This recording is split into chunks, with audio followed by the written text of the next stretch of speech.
Hey everybody, it's Lewis Porter Jr. It is another episode of Transparency Agenda Daily. Um, it is July the 19th, it's a Tuesday. I had to rush to get back to doing this because I was sitting down watching Guardians of the Galaxy again on Stars, just enjoying that because I really enjoy that movie. It makes me laugh very much so.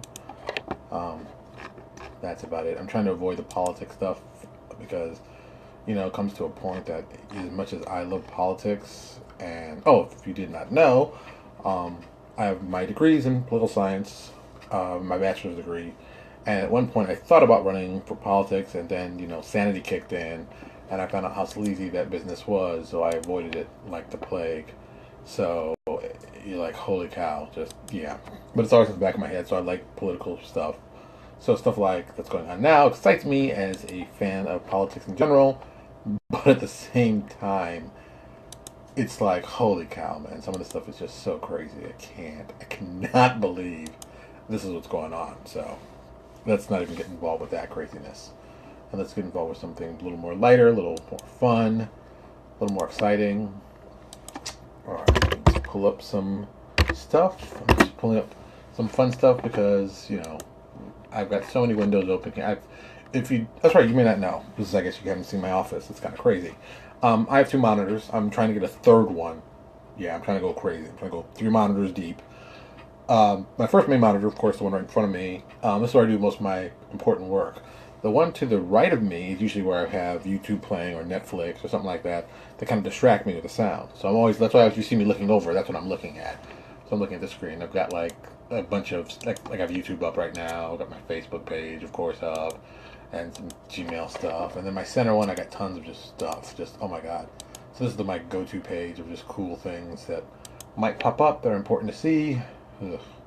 People writing me, everybody knows, the exact time to write me when I'm on doing a video, of course. So it's always fun and interesting. So today's topic, of course, we're doing some. We're going to be examining a third-party company. This is definitely. I think I'm gonna start doing this on Tuesday nights anyway. I've been wanting to do this for a while, and just what we're going to do is take a look at a company, look at their business, look what they've done structurally, look at what they're doing, and see what we can find right with it, and what we can find wrong with it, and what we can tear it apart. Because I'm very interested in tearing businesses apart. But you get to really what's going on in the business, what's really important, what's the main focus. And a lot of people actually don't do that. A lot of people get in this business with the mindset of, I just want to start a role-playing game company, and that's all I need to know. And it's like, no, it's really a lot of other stuff you've got to know. There's a business side to this, and everybody knows I'm very serious about the business side. So I'm always like, okay, let's really take a look at the business side. Let's really get at it. Let's find out what's really going on. So here we go. All right. So a lot of people have been wondering what third party. What's going on? Jeez, people buzzing me. I'm still working. Amazing. Some people are wondering like what third party company was going to be the one I was going to be looking at today to take apart. And it took a lot of time. And I thought about it. And I thought about it. And I thought about it. And I said, well, let's just go logically. What would be the smartest one for me to do? I'll do my own. So we're going to take apart Lewis Porter Jr. Design because it only makes sense. I mean, we're talking about businesses, we're talking about doing this, and if I don't start with me first, it's kind of like rude. At least in my book, it's kind of rude. So, why would I not start with me? So, some background about my company. I've been running my company now for roughly 16 plus years, probably a little longer, to be honest with you. I started back in 97 with my first product that became Haven Celia Violence. I first went online roughly in 2000, and I've been selling online since 2000, since that point. And if you look at all the products I've made from beginning to end, it's well over 700 plus products. Roughly about 100 or so are currently not available. That's the line I was selling with Mutants and Masterminds. We had a falling out, and I am no longer allowed to sell their products. It's always been one of my things that's always kind of pissed me off that I basically got banned from them. It was due to some other issues. I've always kind of hated that, but, I've talked to them several times about doing it. Some people said, hey, we'll talk to them, but most people are like, no, you've got a bad rep, you got a bad rep for life with us. I'm like, okay, no problem, bad rep for life, I would love to make some superhero stuff, but hey, that happens. That's what happens. That's what happens in business. Sometimes you say things that piss people off, and some people don't like it. And sometimes you tell them you don't care, like I usually do. So you deal with the problems as they are. Oh, okay. Here's our first question. Wow, we're really in the questions already. Okay. Did you think? Okay. Did you think the timing was optimum for you to start when you did, or would have rather started earlier? Okay. When I started, I don't think you could have even. A lot of stuff that exists now did not exist when I first started. But you gotta remember, I started in 2000, and I sold for probably about 6 or 7 months before RPG Now even existed. So I'm out just selling just random PDFs to people I don't even know who bought my book as a PDF. And we're talking like 1 or 2 sales. The numbers are quite small. It was amazing how small it was because I mean, there was nothing out there. So by the time I don't remember how I found it anymore. It's like one of those move the mic. It's kind of tough. I got my phone in the thing. It's ugh. Sometimes when I type, you're gonna hear it. Just that's the way it is. Look, my real mic, my snowball's over here, but I can't connect it to my phone. So that's why I wish this would work. But of course, Facebook is not getting. So sometimes you're gonna hear me pounding. Just deal with the pounding. As I've told many people in their lives, just deal with the pounding. Yes, that was a sexual innuendo. So when I got started into this, there wasn't really many people out there doing it. It was just me just trying to, to do anything. It was so vacant. It's amazing. So, like I said, I got on very early and I tried just anything because at that point, it didn't matter. No one had anything. No one knew what was going on. And like for really, the first year, it was like me and a couple other people selling products on RPG Now, and it was basically kind of empty. And then the whole 3.5 thing came about, and then it really started taking off. It was like, great, get with the pounding, Jesus. So, that's kind of how it was. There wasn't anything going on. It was just, it was just random. It was just random. So RPG Now came along, and we started selling products. And I remember, like I said, the first time I got $50, and that was huge. Because at one point I was making like $3 a month, and I was like, "Oh, this is stupid. I'll never be successful at RPGs."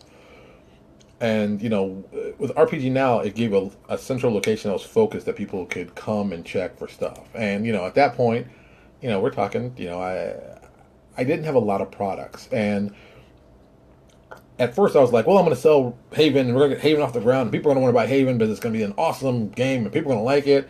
And I had a few fan base like that, but then like 3.0 came out, and people were doing, D20 this, D20 that. So I said, okay, I'll try some stuff. Let me try some stuff. And that's when the money actually started moving in a better direction. It went from like $50 to, like 100, 200, and that was like the first 2 years. Just, yes.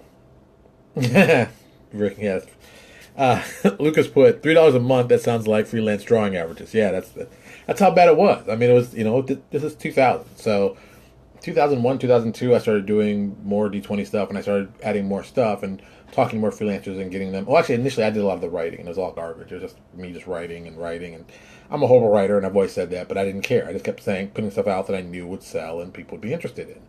Because I kind of figured that thing. It's like you really kind of focus on get things that people would want to buy, and so I did that kind of for a long time. And everyone was doing something for D20, so it was actually kind of a perfect storm.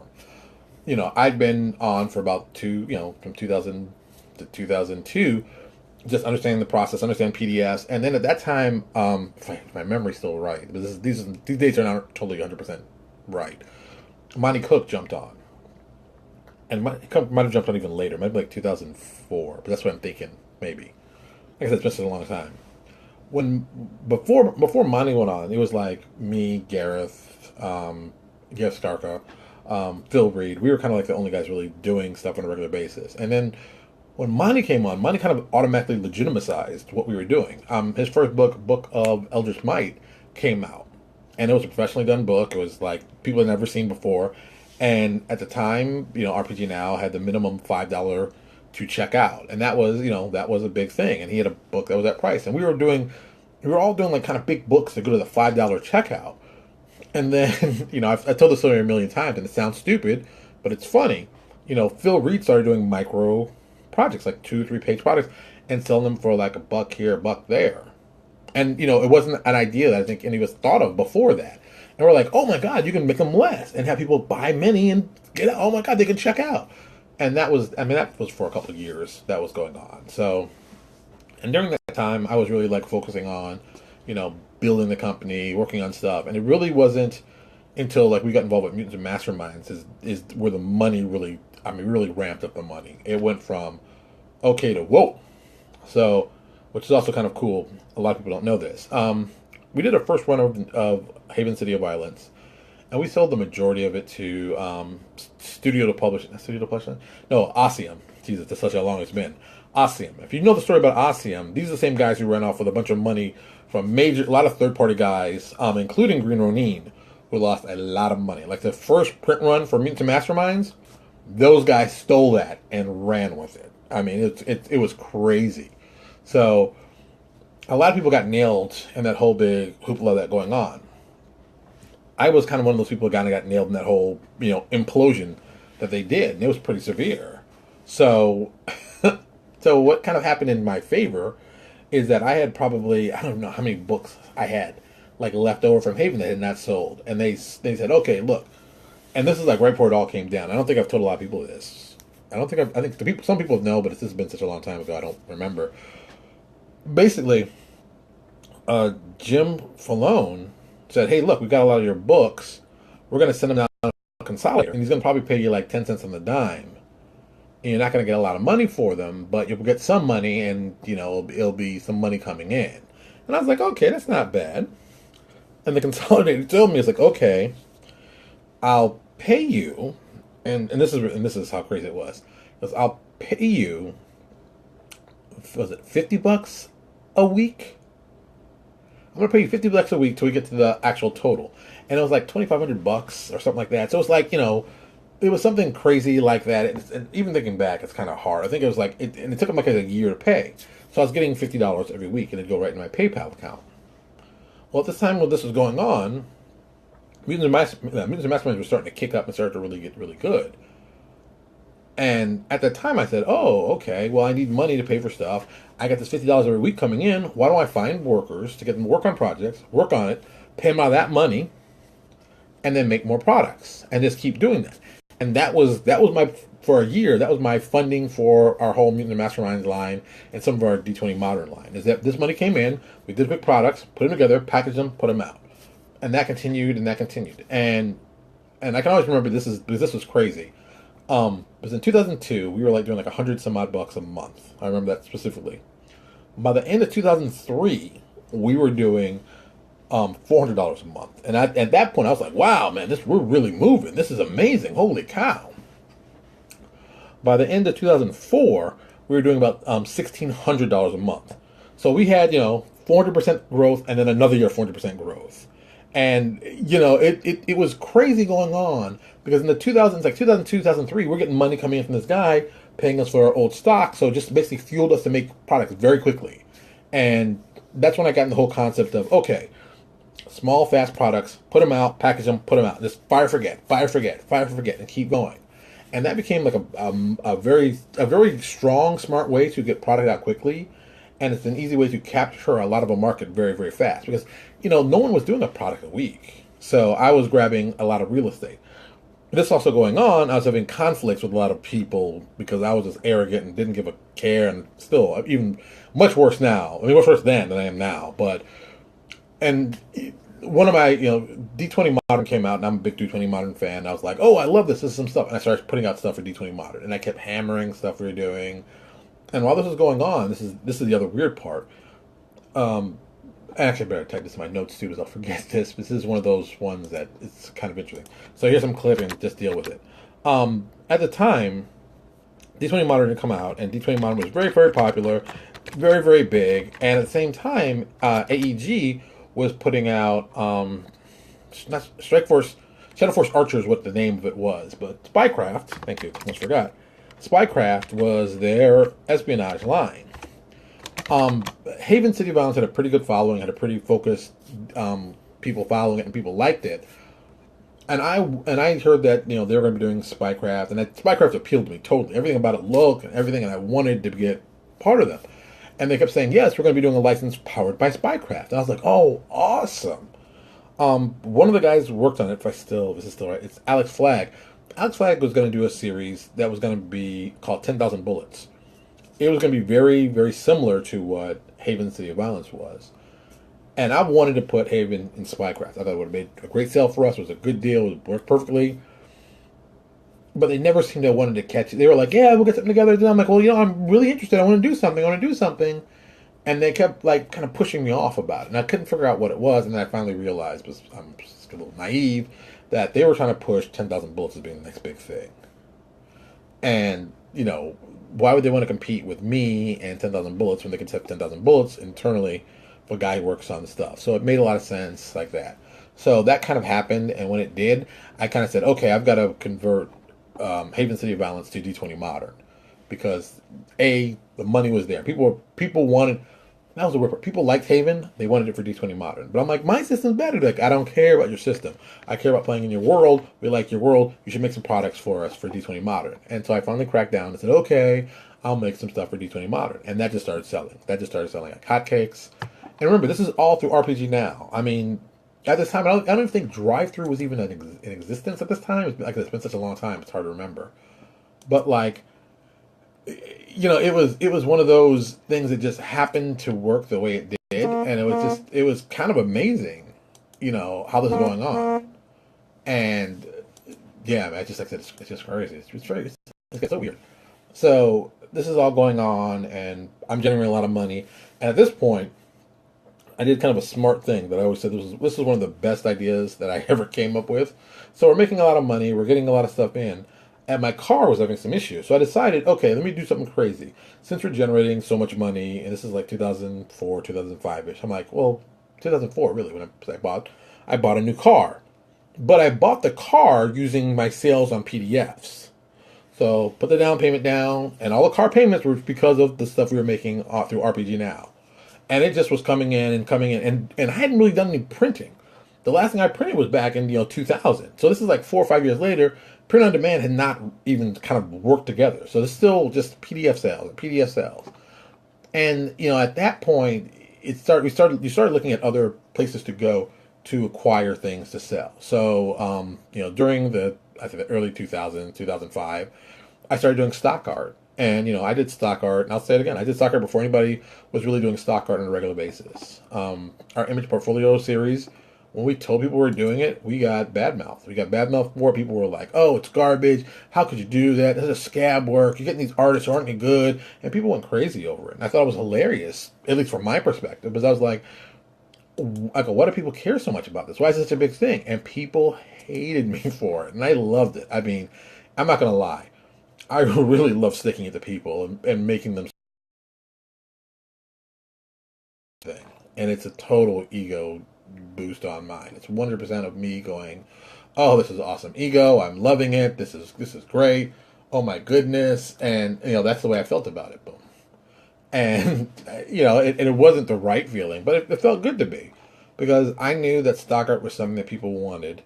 I knew how expensive art was, and I know how expensive art was. And we're talking back then. I was just focusing on black and white art. That was the initial. We can only afford black and white art. Everything else is way too expensive. How do we keep putting stuff out? So we just found a really good artist. Initially, a lot of the artwork was from Haven City of Violence, but then we found this one guy, and I'll never forget this, because this is one of those moments of it came at the perfect time, and it just helped us out. Yeah, and Alan, I'm sure some people were mad they didn't think of it first, but I was really ruthless about it. I mean, I told people what I was paying artists, and it was pence. I was paying it's just piddly pence. It was ridiculous how cheap it was. Let me see if I can find the original one so you can put this all in perspective, because this is one of those things. Okay, Jason did that one. All right, so the first two ones we did were for fantasy, and let me click on it. I haven't seen this thing in so many years. It's it's old product. I don't even look at it anymore. We've sold a ton of this one. I don't even want to know how many, but we've had 7 reviews on this thing. This thing's been selling since, and I can't even trust this catalog. It says from 2005, but it says from June 19, 2005. It might be right, it might be wrong. I can't even tell anymore. We've sold a ton of this. Image Portfolio Fantasy. And how many pieces of art in this? Maybe 20 pieces of art in this thing? Yeah, it's probably maybe 20 pieces of black and white art. And the person who did it was Jason Walton. Jason, I think, is still working in the industry, but I know he's an actual artist. He does full-time stuff. And I paid him. It was, I kid you not, I think it was $200. We paid him to do the first art portfolio. And okay, you know what? This is a little bit of a tangent. Maybe I can check this out real quick. Because I'm kind of curious. Here's a product we've been selling literally for well over a decade. When you do stock art, do you pay the artist royalty or stock art? So it's a big thing. No, actually, usually when I do stock art, okay, back in the day, when I did stock art, it was basically I buy it, I own it, boom, and they pay, and that's what they paid. I paid for it. I get full rights for it. They get to use it on their stuff to promote themselves and use a portfolio, but they couldn't sell the art to anyone else. I was the only person able to sell the art. So, they took money up front for me to sell stuff in the long run. And people now are probably going, oh my God, that sounds crazy. Why would someone do that? Well, once again, this is 2003, 2004. This isn't like now. This is more than a decade ago. And, this is how we did things. It was the Wild West. I've said it before, and I'll say it again. It was the Wild West. It was crazy. Anything basically went. Anything went, and it just went how it was. And I remember, and the price I picked was $8. I figured, people couldn't turn down $8. It's a great price. All right, so this thing is sold. Jeez, and the problem with this thing is, okay. When I was kicked off of RPG Now, I got cut from their sales when they came to the drive-through or before. No, RPG Now came. I had a problem with them. It was really with certain people. Got kicked off. They got bought out by drive-through. They all unified. I came back on. So it's like a 10-month gap of time of stuff. The real problem with that isn't that it doesn't show my orders that I did before when I was on RPG Now, just from like 2005 and up. And we sold this thing back in 2002 when it was hot. So it's like it's fun. It's funny because he said this sale says 142. Yeah, and I'm like, I know how many we sold before that, but once again, it doesn't chart that because we got kicked off. So whatever. But still, we sold 142 copies of this thing at $8 a pop. Boom. Also, 200 make. We made roughly about 4 times what we paid for it. That was not a bad deal at all. Let's see if Image Portfolio 3, this is probably going to be even a crazier one. So, Image Portfolio 3, we found an artist by the name of Tony Perna. I'll never forget this guy. Tony specialized doing superhero stuff. And the reason we did this, I wanted more superhero art because I was doing Mutants and Masterminds. And I was getting more involved with that. So we needed art. We needed a way to do really inexpensive art like that. And Tony was doing art for us. Another one of those, it was $10. It was something ridiculous, like $10 per image, and it's black and white. And we're talking, it was like a full page, and it was, it was like $10. So I was like, I got like 20 of them. And he said, it's probably 20 of them. How many pages is this thing?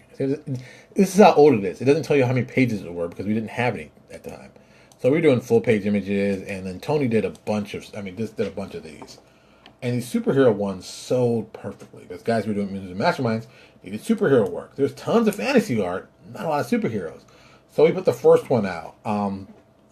Portfolio agenda number, it's 103. That sold like hotcakes. Then we put out the 05. Another one from Tony Perna. That sold like hotcakes. And we started like connecting them together and selling them together as a group. And they just kept selling. Another one was another big seller. Number 6, Fantasyscapes is another one. Another superhero one. We did 8, 9, 10, 11, 12 were all superhero ones. And some were Tony Perna, some were some other new guys we tried. One was one guy, I'll never forget. This guy was an awesome artist, and then he literally vanished. He was doing stuff, and it was really, really good, and then he just vanished. And Ig Barrows. And then he came back doing stuff about like 5 or 6 years later, and he did a couple covers. I'm not going to find him anymore. It was just one of those, there it is, yep, on DeviantArt. And now he works, which is, I guess, I didn't know this. Now he's working at DC now, but they know he was in Brazil. He'd done a couple books, and like I said, I've got some of his early work, which is hilarious. Because it's just, hey man, that guy went to work. I mean, he did some stuff for Marvel, did some stuff. Now I guess he's doing Blue Beetle now, you know. And it's just, it's funny because just a lot of that pops up in the history of my stuff when I'm doing stuff. That people who work with me at one point wind up working for bigger companies and doing other stuff, and I remember them. And it just, I always tell people, I work with people very early in the process, so there's a good chance that, you know, I could work with you back in the day, and you wind up becoming popular. It happens, it happens all the time with me. It's one of those weird like coincidences, but so the image portfolios really started selling well and did a lot of money for us, and just as a business practice, it was a good thing for us to do. And this comes into one of the more important lessons. When you get started in business, your first thing shouldn't be, when can I make more product for XYZ? Your first thing should be, how do I diversify my line so I don't have to worry about if product or line something falls apart, I have something fall back on. Looking at my main page, if you're on RPG Now and you type in LPJ Design, you'll go to my main page, and it gives you like a little header of how many different lines stuff I sell through, and it's 1, 2, 3, 4, 5, 6, 8. I have 18 different lines here put up, and let me run down the lines so you can get an example. There's New Exodus, there's Generic Pathfinder, there's Obsidian Apocalypse, Fantasyscape. That was my tile maps we did. Image portfolio lines, OGL Superpowered, which is all the Mastermind stuff repurposed for OGL. Pirates of the Bronze Sky, Polymecha. Polymecha was our sci-fi D20 modern line that we did.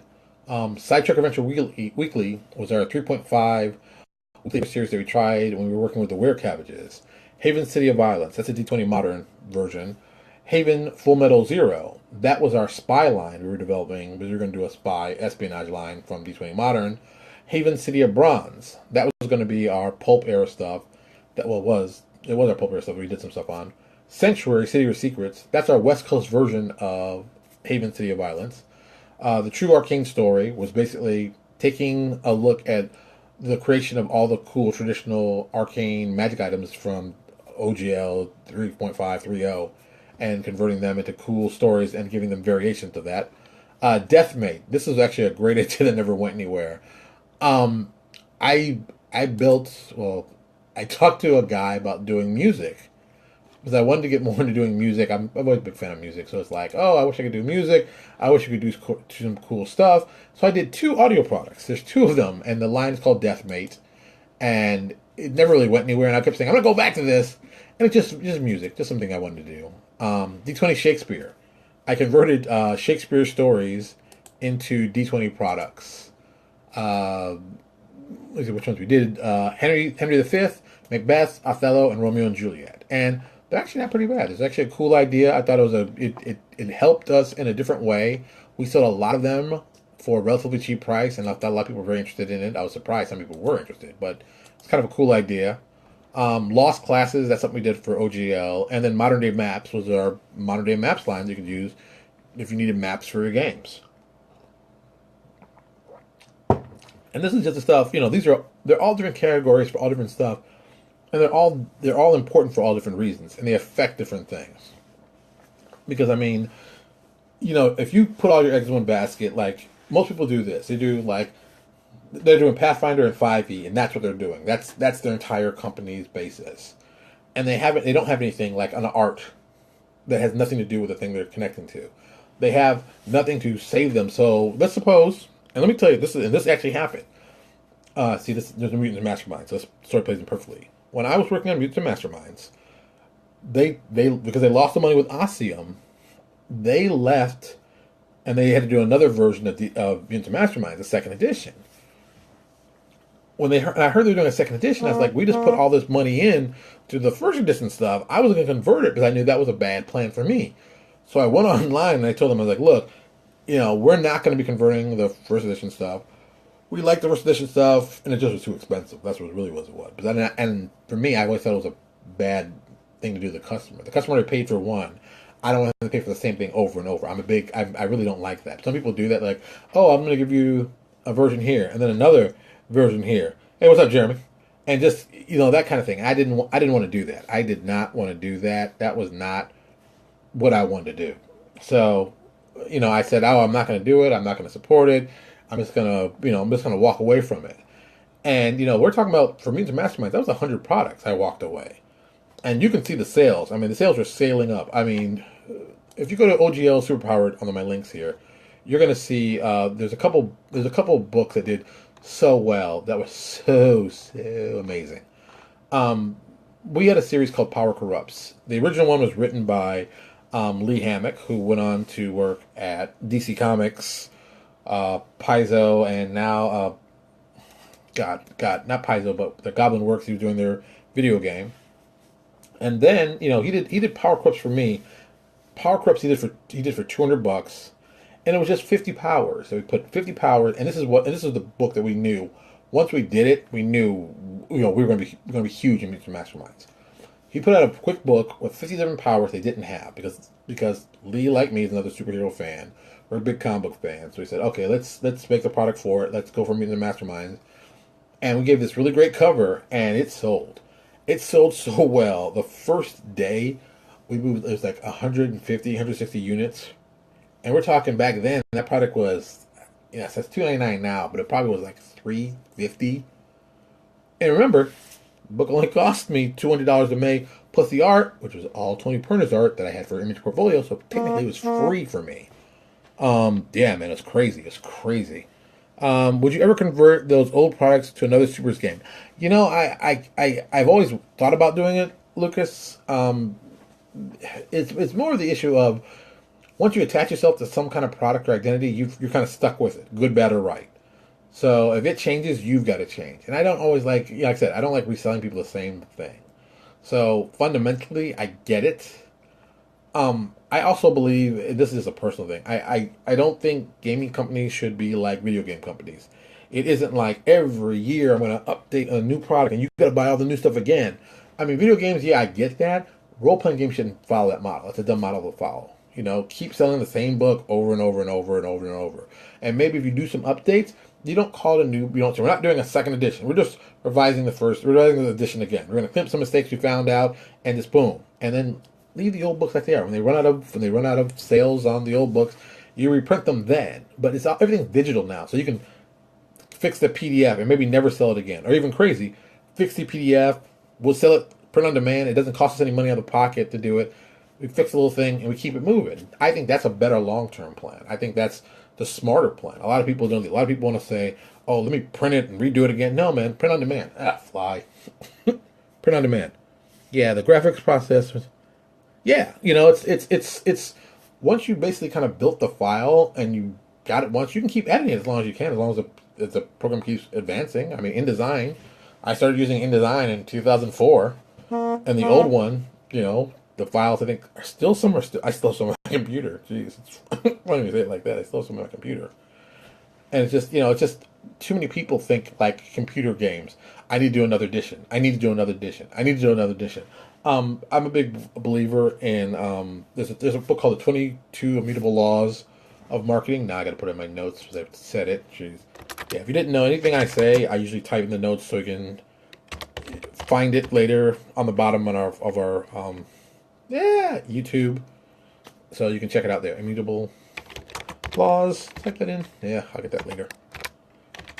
This book talks about line differential.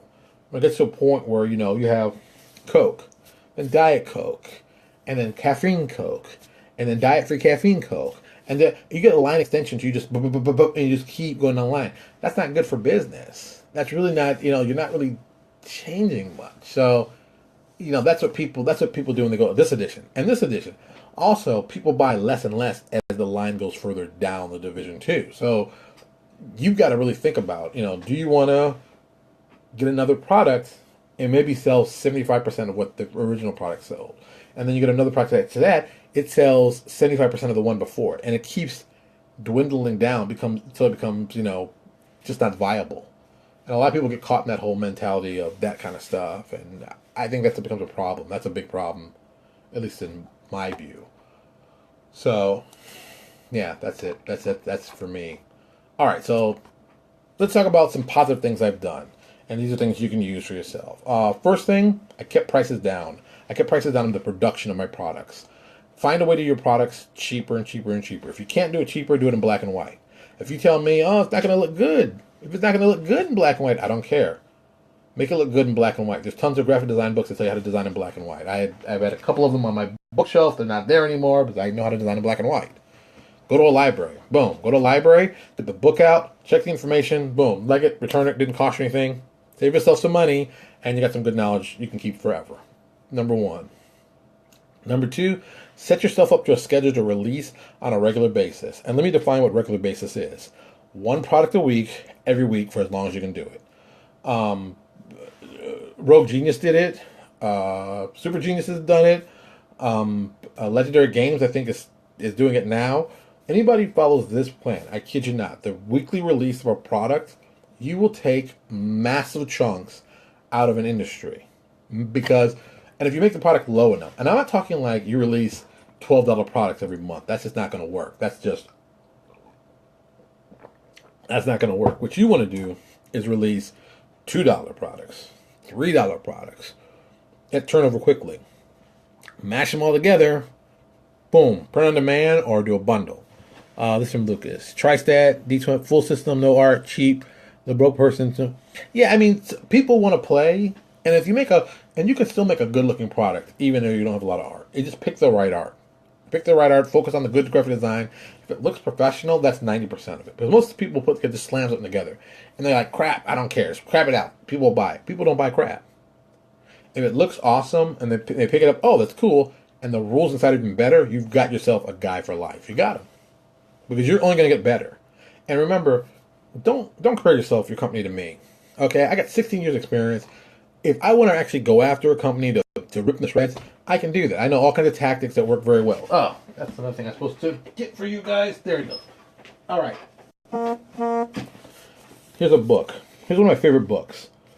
Written by Guy Kawasaki. Guy Kawasaki was the Apple marketing evangelist for like the early years. Like I think the early 80s till like 90s. Guy is a beast, and this is a great book. I've used this book to do this. I drove my competition using this book. This is the book I used to go after Gary Skarka and Phil Reed at the same time, and it drove them crazy, and I thought it was hilarious. And some of the stuff in here is awesome. I mean, the full title of the book is, and I quote, How to Drive Your Competition Crazy, Creating Disruption for Fun and Profit. And that's what I did. And it was great. And this book has some of the greatest ideas. And if you're not reading this book, you're a loser. And you deserve to lose. This book, you should pick up. This book, let me see if I can find the other one. Because I don't have it in my bookshelf anymore. I can reach it. Crap, I can't find it. This book, mandatory. Pick this up right now. I'm putting this in the show notes, but pick this one up right now.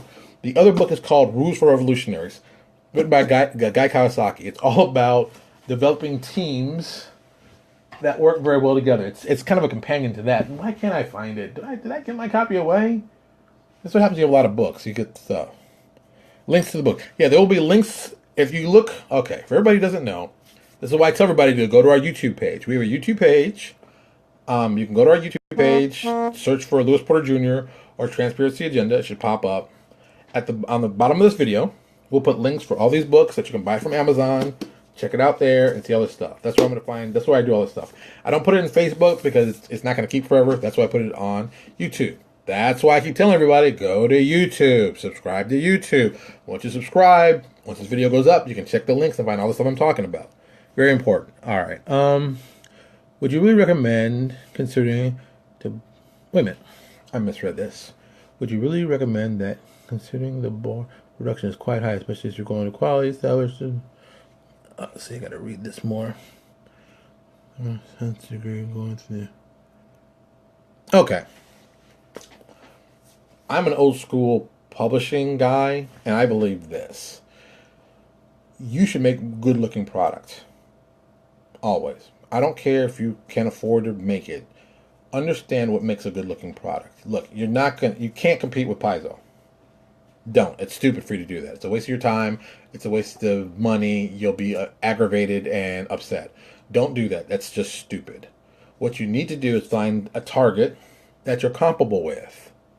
If it's another new guy, look at that new guy. And this is kind of this came out of this book. Find somebody that you can make an enemy out of, and then find somebody you can make a friend out of. The guy's your enemy. He's not really your enemy, but he's the guy you're trying to work to. For me, my enemy would be Legendary Games. Legendary Games is a solid company. They're well diverse. They do it full time. They do full color. They put out on a regular basis. They would be my enemy. That would be my direct. Who I think when I say I'm going to go after somebody, that's the one I'm going after. My friend would be Dreams Card Press. We have a good relationship. We've done products together. We've shared content. We've done stuff. That's my friend, and that's the kind of relationships you kind of build. You don't have to compete with artist XYZ. There are tons of guys that made themselves names because their art wasn't like XYZ. Look, you're not going to be able to afford Wayne Reynolds. I can barely, and I mean this literally, I can barely afford Wayne Reynolds, and that's what the Kickstarter helped me out. I know how much he charges. It's crazy. Knowing that, you can find guys who do good work for a low price. Because what you're going to do is when you get these guys and you work with these guys, the first thing you're going to tell them is, look, I'm going to pay you when you turn the art the final thing. When you approve the final thing and it looks good, I'm going to send you your money. That alone has gotten me artists for decades. Because 90% of artists have been screwed over by publishers who haven't, who haven't paid them. I mean, talk to Owen Casey Stevens about the stuff he's worked on that he hasn't been paid for. Everybody in this industry has been screwed over by people not paying. So if you pay, you automatically move to the top of the list. You pay on time, you move to the up top list. You pay on time, and you're friendly, and you tell them, look, and this is what I tell all my artists, if you need some more work, just let me know. I'll find something I can put you in for. Because there's always art to be done. I've got some art I got to assign now. There's some guys I know who needed some work. They're going to get the assignment because they were like, hey, I need some. Can you help? Yes. Plan it out like that. Do that kind of stuff. That's like instant moneymaker. It's just they're tossing money at you. They're tossing money at you. Take the money. Take the money. It's not that difficult. So there. I mean, that's a great plan. All right. My weaknesses. This is going to be one of those scary, but that's a true statement. Okay. I am an egotistical ass. And I cause conflict just to sometimes see the conflict. My marketing style, I have no compassion for the other companies I work for. I say what I feel. I don't care how you feel about it. I don't care if you're offended. I don't care if it makes you mad. It doesn't affect me. I don't care. That's a weakness. People are like, that sounds like a positive. No, it's actually kind of a weakness. Because I can rub a lot of people the wrong way. And people who haven't met me, they assume a bunch of things. Be like, oh, what an asshole. And my motto is, I don't care. I'm trying to work some business over here. So it can have me come off very callous and cold. That isn't a good thing.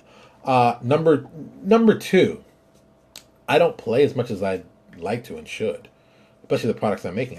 I don't have time. I'm a single father. I work a full-time gig. I got a 6-year-old son.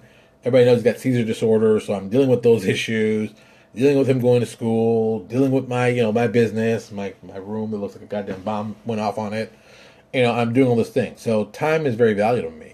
Like I said, I did this video at 9 o'clock, usually supposed to be 9 to 9:30. It's already later already.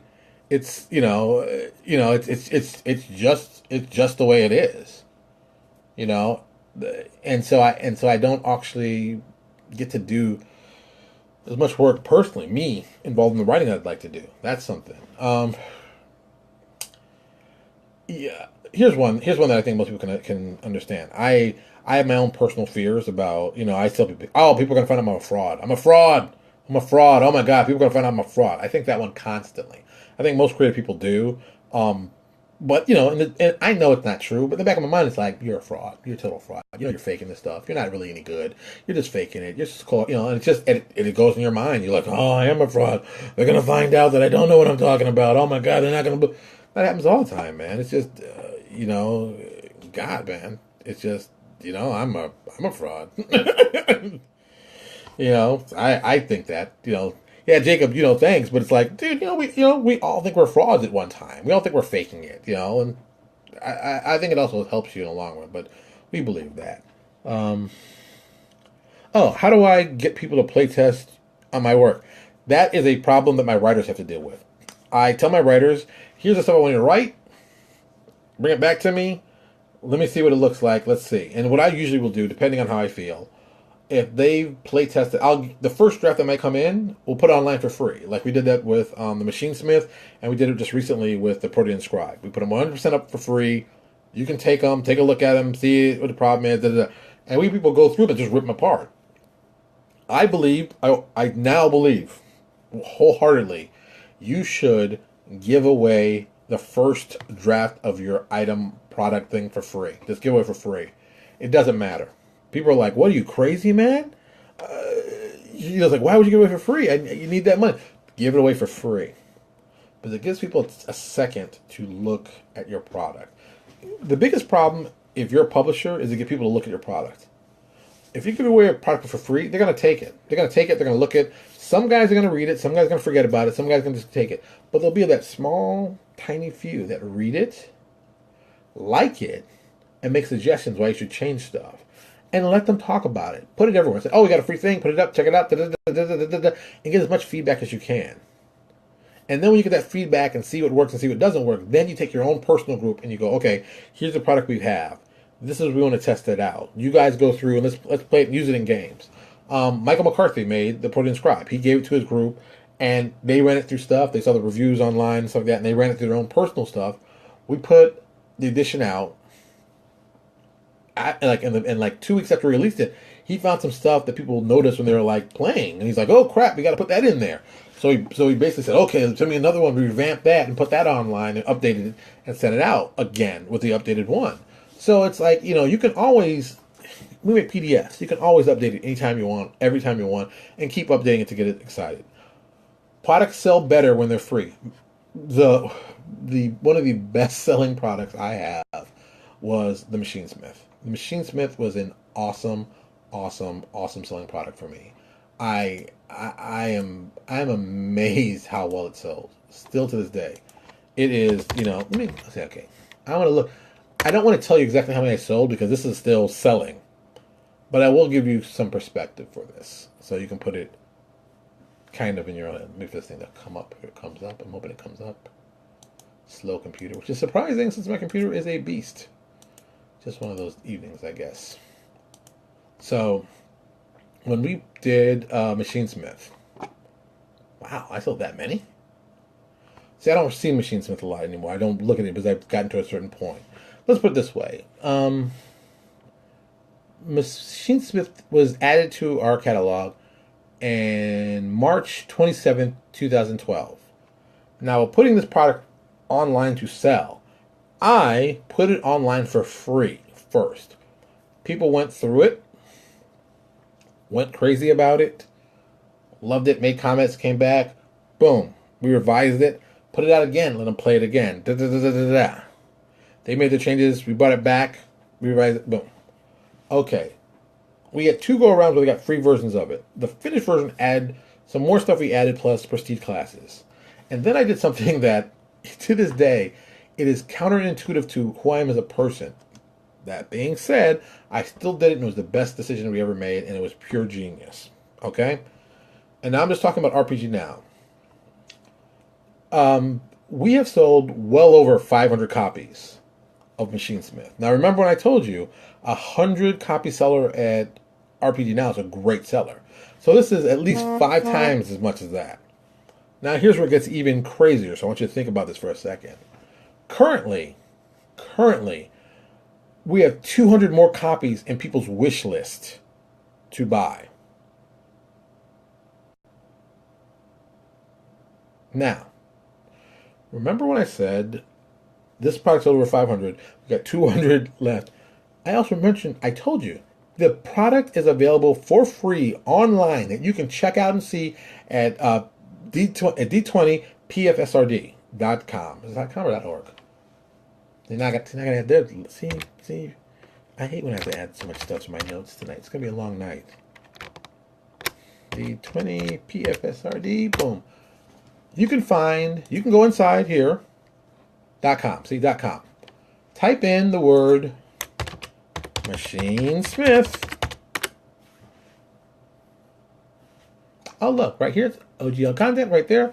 Boom. All right. Oh, look, the entire class, all 20 levels, is online for free.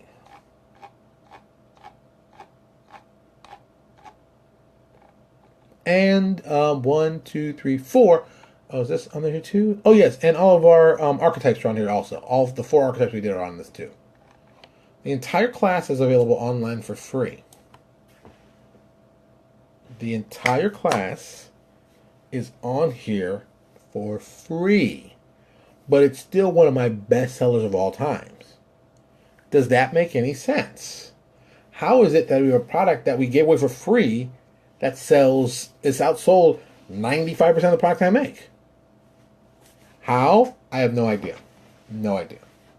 I can't explain it. All I know is it keeps... Thanks, John. I couldn't remember which one it was. I'm an old man.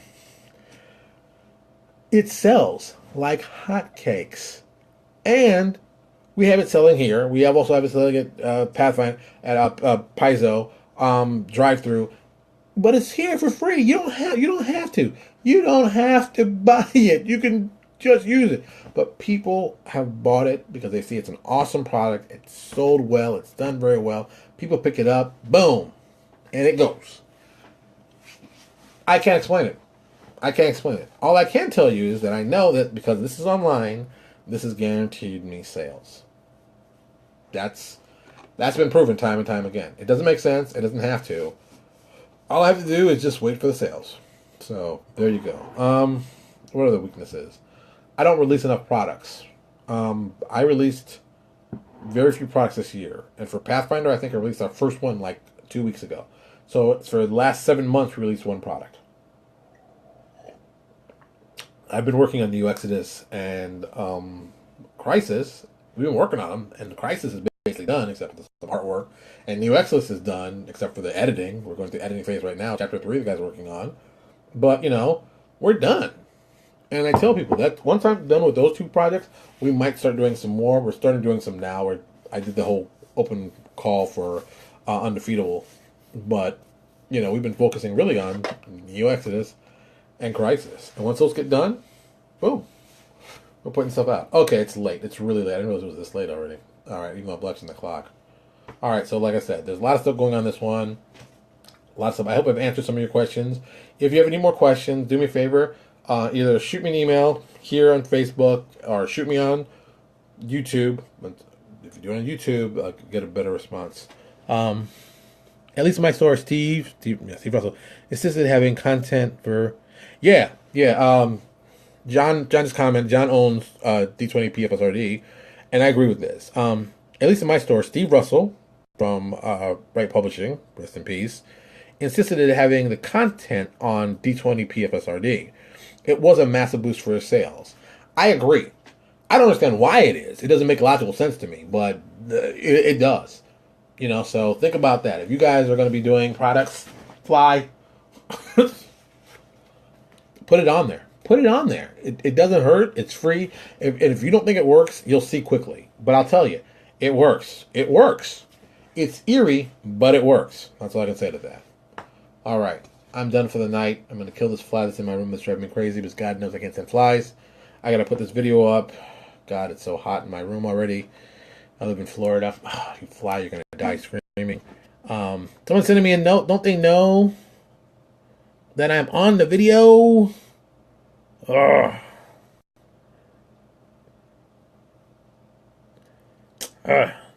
All right, someone just sent me a private message, but I can't talk about this right now. Oh, I just saw this.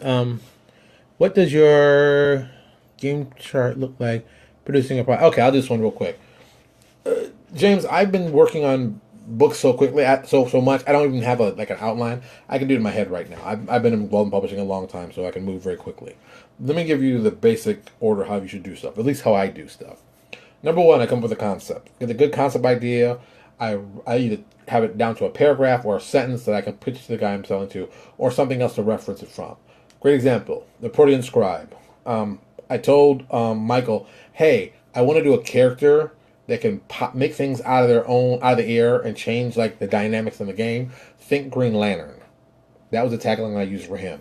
Boom. I told Michael, who was the writer, I'm like, hey, write me up X amount of words. I think it was like 5,000 words on this topic, and let's kick it back and forth. So he sent me the 5,000 words. He sent it back to me. I put it online and let people kick it around. They made comments. I told them to watch the comments that were there, watch what was going on. We then told everybody, hey, we're going to revamp this one. We're going to come back with another one. We revamped it, came back. We didn't put the other one out for free. That was the one that became the final one that we saw and initially sent out. People saw it. You know, we did that. Did the editing. Right, did editing. Editing got a hold of it, cleaned up the language. Then it was sent to me for layout. I did all the layout for the project, got it together, and released it online. From there, we got some response. Bad, we got response that we're supposed to. We got response, and then we made some editing changes on like the last second go around that we re-released. That's the process that I use for designing and producing a book. It's very, very simple. It works very much like anything else you expect. Get an idea, writer, have them write it, have the editor look at it, have layout take it, release for sale. That's the basic core thing you can do. And that works for huge projects or little projects. If you're going to start with something small. Here's some quick math if you did not know. For every 1,000 words that you write, that's roughly 1.5 pages of layout. So somebody tells you, oh, I'm going to do a 10,000 word book. It's about 15 pages right there. But included, that's like what the thought process is. So it helps the math to think of it like that. 1,000 words equals 1.5 pages. It's helped me a lot. It's got me a little more better with my page counts, because initially I used to be like 1,000 words is 1 page, and I found out that was not right at all. Not right at all. So think of it like that. That's a good math to work for. All right, it's like damn near 10 o'clock here on the East Coast. I got to get it together, and I still got work to do, and I'm going to bed. So like I said, if you have any more questions, go to our YouTube. Once again, subscribe to our YouTube. You subscribe to our YouTube, you're going to get a lot more stuff.